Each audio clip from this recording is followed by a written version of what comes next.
saka siyang nitian. I see. First time, mommy?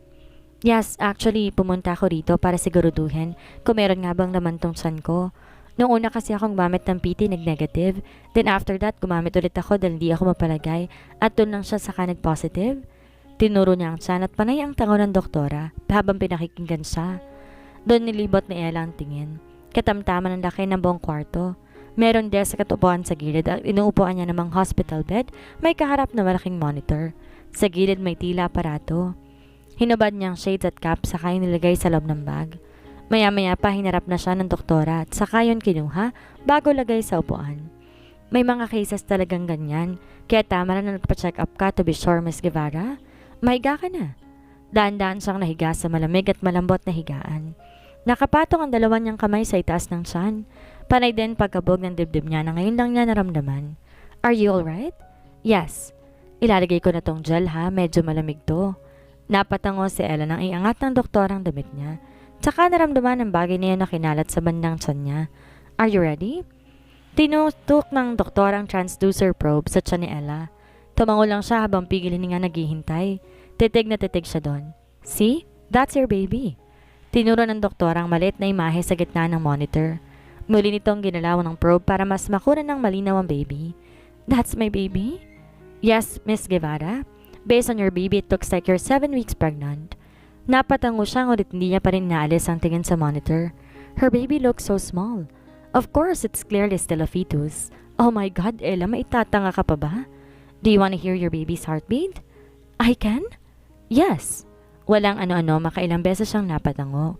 May kinalikot si doktora sa machine at maya-maya pa, unti-unting narinig ni Ella ang tunog ng pagtibok ng puso nito. Nakagat niya ang pang ibabang labi habang taimtim na pinakikinggan ng tunog. Tila tinutuno ng puso niya. Lumambot ang ekspresyon niya sa mukha hanggang sa di na lang niya namalayan lumuluha na siya. Pinunasan niya kagad ang luha. That's normal. Malambing ang naging pangiti ng doktora. Pagkatapos ng session, agad niya inayos ang sarili at pinunasan ng gel sa tiyan. Pumunta siya at naupo sa harap ng table. Naroon din nakaupo ang doktora. Nagtanong siya ng ilan pang mahalagang tanong tungkol sa pagbubuntis at pagkatapos binigyan siya nito ng vitamins. Binigay din itong litrato ng baby niya sa ultrasound. Ang unang trimester ng pagbubuntis, masyadong maselan, Miss Guevara. Huwag ka muna masyadong magpapastress. Iwas alcohol at iba pang bagay na makakasama sa kalusugan mo. Dahil hindi na lang ikaw ang dapat mong alagaan ngayon. Kung may tanong ka pa or something urgent that might happen, just call me right away. Panay lang ang tanong niya habang nakikinig. Kaso di talaga mapalagay si Ella at di siya napigilang magtanong. Masama po ba yung wine? Last week po nakainom kasi ako. Kung di mo naman uulitin, magiging maayos ang lahat. Pagkatapos ng pag-uusap niya ng doktora, agad nang umalis si Ella. Sinuot muli ang shades at cap. Pagkalabas, agad tinungo ang parking lot. Ibang kotse naman gamit niya ngayon. Pumunta siya ng office at kinuha ang panibago niyang sasakyan. Mahirap na't baka matsyempohan pa siya ng mga paparazzi sa tabi-tabi. Pasakay sana siya na mahagip ng mata niya ang bulto ng taong yon sa di kalayuan. Agad siyang napatago sa sasakyan. Hinubad ni Ella ang shades para matitigan ng ayos ang taong yon. Bumabakat ang braso nito sa usual long sleeve polo na suot ng lalaki. Naka-trouser din to, tuwid at eleganteng tindig habang may kausap sa cellphone. Ang gwapong mukha ng lalaki madilim, maging mapupulang labi nito ay tikom. Anong ginagawa niya dito? Ilang beses na pamara si Ella. Tinambol ng kaba ang dibdib niya. Di naman siguro dahil sa kanya. Imposible. Paalis sana siya dahil baka makita pa siya nito na makita niyang may lumapit na babae kay Monreal. Ang buhok na hanggang itaas ng siko na bahagyang kulutan, kilalang kilala niya. Rian? Okay. Diretso lang tingin ko sa daan habang nagmamaneho. Dahil kung malingat ako ng tingin, baka maaga akong sumakawil ng buhay. So is that really Rian? Inalala ko ang nakita ko kanina. She is already here in the Philippines. Bakit di man lang niya ako sinabihan? At mukhang pamilyar pa siya kay Monreal? Pero di ko naman nakita ng malapitan. Bukod pa doon, likod lang ng babaeng yun na nakita ko. Marami naman siguro tayong kaparehong tao, di ba? Like yung buhok, balat at katawan? Tama, tama. Malay mo pagharap ng babae, mukha palang hito. Yes, that's right. Humigpit ang kapit ko sa manibela. Bala ko sana tawagan si Rian, ang kaso lang, naalala ko may sama ng loob pala ako sa kanya. Of course, hindi ako mag-first move. Ano siya, chicks? Inihinto ko lang muna ang pag-iisip. Well, I'm not really that affected. Medyo traffic kaya't habang nakahinto, sinulyapan ko na lang ang litrato ng ultrasound na tinago ko sa bag para kahit papano, sumaya ko. Kinuha ko yon saka hinaplos. I think you'll be cute just like me in the future. Ani ko nang titigang mabuti ang maliit na nilalang doon. What should I call you while you're still in my stomach? Beanie? Cause you look like a bean. Natawa ako na mahina sa naisip ko. Umandar na ang mga sasakyan kaya humarurot na rin ako. Pero bago yan nilagay at sinicure ko muna ang mga retrato sa bag ko. Mahirap na. Mabutit mabilis lang natapos ang check-up kaya't bago ako pumasok sa kumpanya, bumili muna ako ng mga vitamins na reseta sa akin ni Dr. Lauren. Di naman po pwedeng iba ang utusan ko, magpabili. Ma'am? Nagtatanong na tinaasan ko ng kilay ang sekretary kong si Evelyn. Yes, may problema ho ba? Wala naman, bakit? Mukha ho kasing may malalim kayong iniisip. Kung may mabigat man kayong problema, kaya niyo yan. Kayo pa ba? Ikaw nga lang hong kakilala kong babaeng pinakapalaban. Hanga talaga ako sa inyo, ma'am. Kaya nga kahit minsan masungit kayo, eto pa rin ako at nananatili sa tabi ninyo. Tuloy-tuloy na aniya na halos hindi rin napansin ng mga sinasabi. Ako, masungit? Hindi ko talaga alam kung anong pumasok sa isip ko at kinuha ko tong si Evelyn bilang sekretary ko. Minsan nagdududa na rin ako sa sarili ko. Nginitian ko siya na matamis. Yung tipong pati asin lalanggamin. Alam mo, Evelyn? Po? Ako rin. Hanga ko sa'yo kasi nakaabot ka ng 7 taon na sekretary ko. Minsan di ko rin alam kung bakit di ka pa natatanggal sa trabaho mo dahil dyan sa sobrang kadaldalan mo. Natahimik siya bago natawa na mahina. Kayo talaga, ma'am, palabiro masyado. Anong palabiro? Kaya kong totohanin yon. Tinaasan ko siya ng kilay kaya't nawala ang tawa niya. Ano? Bumalik ka na sa trabaho mo? Ay, ma'am. Agad na nagbago ang timpla ng mukha niya. Gusto ko sana mag-apply ng leave for 3 days. Okay, approve. Salamat, ma'am. Paalis na sana siya na mapansin kong nasa lapag pa rin na magazine. Kung kaya ko lang abutin yon, kanina ko pa yun pinagpupunit. Dalhin mo na yung dinala mong basura. Pagkatapos lumabas si Evelyn, saka na rin natahimik ang mundo ko. So peaceful. Malapit na maghapon na makaramdam ako ng gutom. Di ko na inestorbo si na Evelyn at ako nilang mismong lumabas para makasamyo na rin ng sariwang hangin. Kung sariwa man yon dito sa syudad. Bago ko marating ang restaurant na madalas kong kainan, madadaanan ko muna isang bakery shop. Di ako mahilig sa tinapay o matatamis, pero nang makita kong pudding doon na nakadisplay sa salamin, agad akong naglaway. That looks delicious. Bumili ako ng 3 at habang naglalakad kinain yon. Dahil delikado sa buntis ang di ko makain, agad na akong dumiretso sa restaurant. Pagkapasok agad akong binati ng guard na pamilyar na sa akin. Umupo ako sa palagi kong inuukupa, saka nag-order ng mga pagkain madalas kong kainin. Sa kalagitnaan ng pagkain ko, naduduwal na naman ako, kaya agad kong binaba ang tingin sa tiyan ko, saka iyon tinap. Behave, we need to eat. Wala naman akong gustong kainin ngayon. Ano bang trip talaga ng batang to? Nagtatantrums na ba sila kaagad kahit hindi pa fully developed? Hindi ko pa man nakakalahati ang pagkain in order ko. Agad na ako nagbayad ng bills, saka tumayo at lumabas. Bigla tuloy akong nawalan ng gana magtrabaho. Tinilan ko ang oras sa pambisig kong orasan, 5:30 p.m. Medyo gumaan na rin ang trabaho. Nito nung araw ng umaga, pumayag at pinirmahan na ni Mr. Craig ang kontrata. Of course, sigurado, ginamit ni Montreal ang impluensya niya. Sino ba namang hindi magkukumahog sa lalaking yon? Magandang lalaki sana ang papa mo, Beanie. Wrong time, wrong person. Iniangat ko ang tingin ko sa maliwanag na kalangitan. Pababa na rin ang araw. Lakad lang ako ng lakad hanggang sa makarating ako sa isang maliit na amusement park. Meron dong mga palaro at rides. Hindi ganon karami ang mga tao doon, sa loob, pero maliwanag at masayang lugar. Natigilan ako sa pagtawa na makitang isang ice cream na nilahad ng kusinong palad. Why are you giggling by yourself here? You look so stupid, you know? Umangat ang tingin ko sa mukha niya at nakita kong gunggong. Agad kong tinaliman ang tingin ko. What are you doing here, Mr. Monreal? Tinitigan niya ako ng taimtim bago sumagot. Just passing by? Just passing by? Sinong inuuto mo? Huwag ka masyadong asyomera, Miss Guevara. Hindi ikaw nagmamayari ng bagong amusement park. Anito habang walang emosyong kinakain, ang hawak na ice cream sa kanang kamay, habang nakalad pa rin sa akin ang isa. Mukha siyang ewan. Napaka out of place ng hawak ng ice cream sa itsura niyang malamig. Sa bagay, malamig din palang ice cream. Di iyon na tong lugar? Iningusan ko siya at saka hindi pinansin. Aalis na lang ako kung ganon. Here. Iniwasan ko yung ice cream na binibigay niya kahit pa mukhang masarap iyon. Opo. Di ako makapaniwalang napatingin sa kanya na magsimula siyang magbilang. Anong trip nito? 2. Yan na bang part-time job mo, Mr. Montreal? Ang maging kindergarten teacher? Di nagbago ng posturang hayop. 2. I will count to 3. Eat this ice cream or I'll do something here and you won't like it. Tinatakot mo ba ako? 2.5. Bago ba matapos ang pagbibilang niya, inis ko ng kinuhang ice cream. Butit di yun madaling matunaw. Di ako takot, okay? Sadyang ko ano talaga ang binitawang salita ng baliw na to gagawin niya. Okay na? Masaya ka na? Now get out of my sight. Di ko pinansin ang pagdidikit ng kilay niya.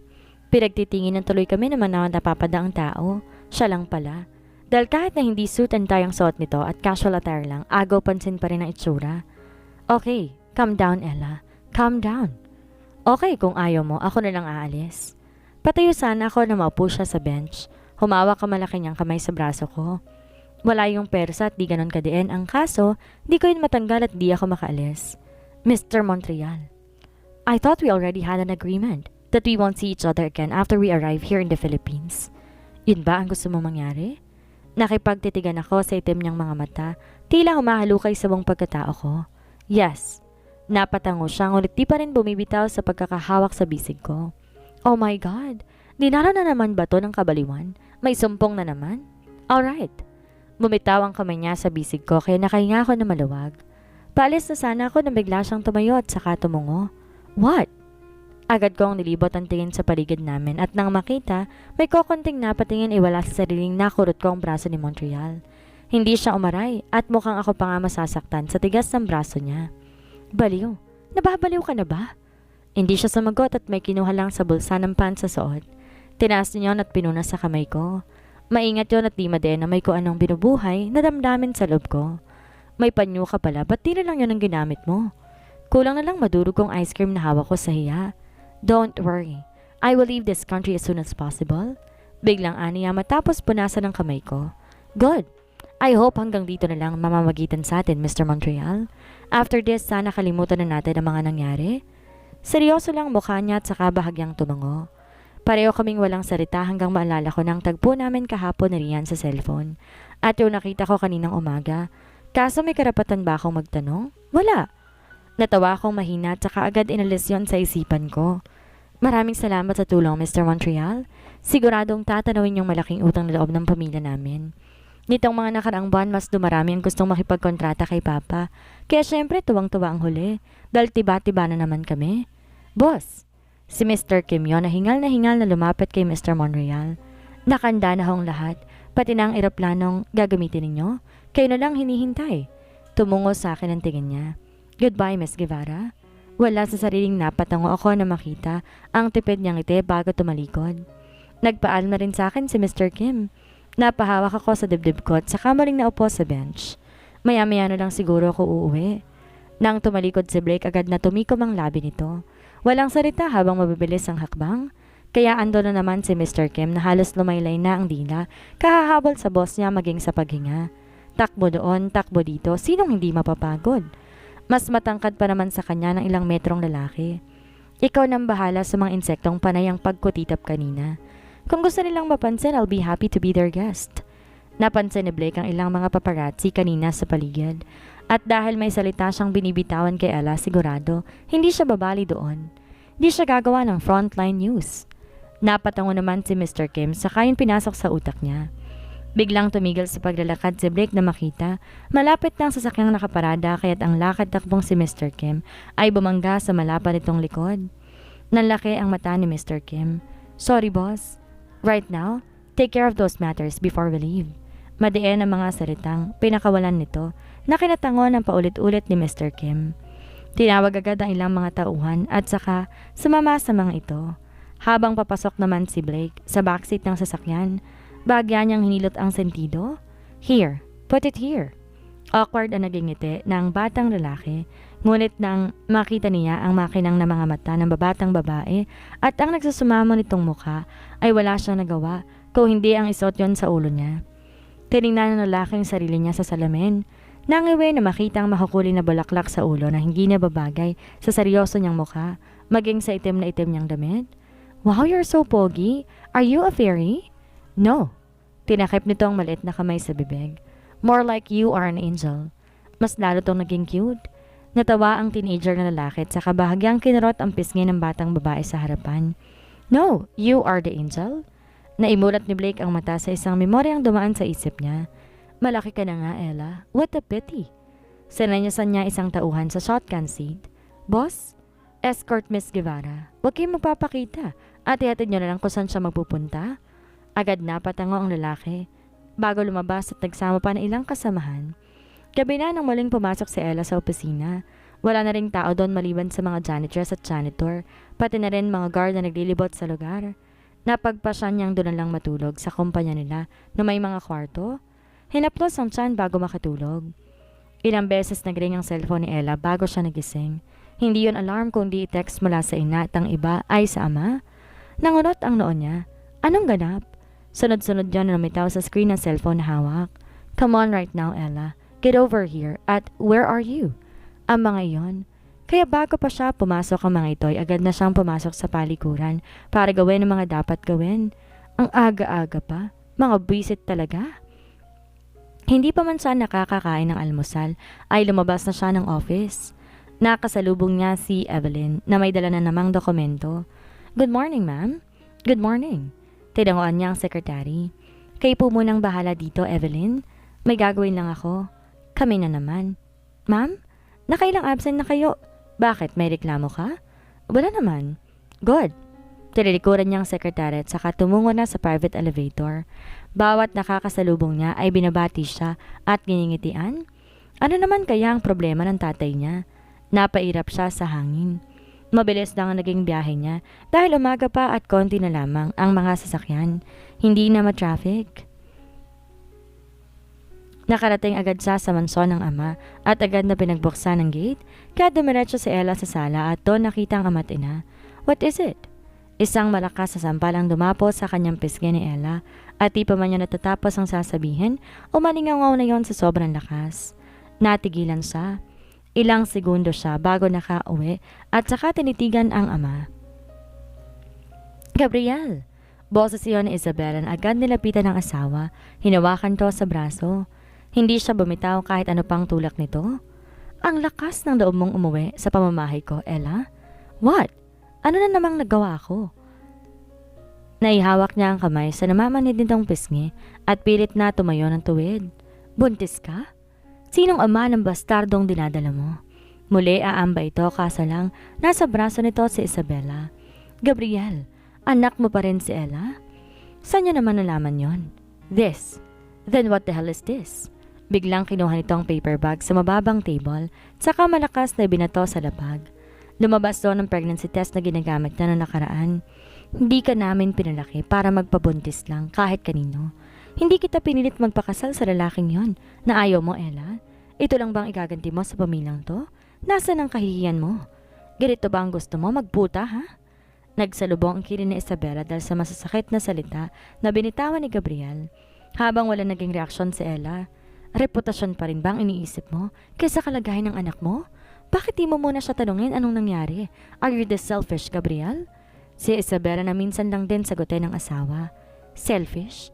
I'm doing everything I could to protect this family. Yan! Yang anak mong sisira sa lahat ng naipundar ko. Duro nito kay Ella na nakatayo lamang doon. Nangiti na mapait si Ella. Kahit anong gawin ko, mabuti o masama, hindi magbabagong tingin mo sa akin, Papa. I also tried my best but this time I want to find happiness. Gusto kong gumawa ng mga bagay na magpapasaya sa sarili ko at hindi sa'yo, sa inyo. Nakakapagod magpa-impress sa pamilyang to kung di nyo rin naman ma-appreciate. Para takasan yung kasalanan ginawa mo, dadramahan mo ko? No, Papa, I just want to be free. To live for myself and not just for this family na naging kulungan ko na. Mangiyak-ngiyak si Isabela nang lapitan ng anak. Alam niya kung gaano kalaki ang pagkukulang niya rito. Kaya kung may pagkakataon palagi niyang itong kinakausap. Ganoon din ang iba pa nitong kapatid. Ipasok niya sa loob ng kwarto niya si Ella. Nagsalubong ang kilay niya. Kung kahihiyan ang ituturing niya sa akin, handa akong umalis sa pamilyang to. Nabigla si Isabela at agad na napahawak sa anak. Kung ayaw mong alisin ang kahiyang yan, ako mismo magtatanggal sa bastardong yan sa loob mo. Nanlalaki ang mata ni Ella sa narinig mula sa ama. Gabriel, ano bang pinagsasabi mo? No. Handa ako magpakalayo-layo at siguradong hindi na ako lalapit sa pamilya ninyo. Nagpumigla siya sa mga guards at maids na pumalibot sa kanya.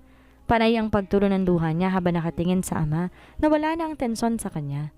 Pa, I will do everything. I just want to keep my baby, please, ma. Paray din ang pag-iyak ni Isabella sa nakikitang kawaawang kalagayan ng anak. Tinignan niya ang asawang naupo sa couch. Gabriel! Pipigilan sana niya mga katulong na humawak sa anak, ngunit hinawakan siya ni Gabriel at tinignan na masama. Ngunit sa mga oras na yan, hindi nagbaba ng tingin si Isabella. Kung para sa anak niya, handa niyang labanan ng asawa. Ayos lang siya lang, wag lang ang anak niya. Sir, madam, nasa labas daw ho si Mr. Monreal? Natigil ang komosyon sa loob nang pumasok ang isang guard. Iakyat niyo si Ella sa taas. Malamig na ani Gabriel bago tumayo. Gabriel! Boses yun ng lalaki na kakapasok lamang sa malaking pintuan ng mansyon.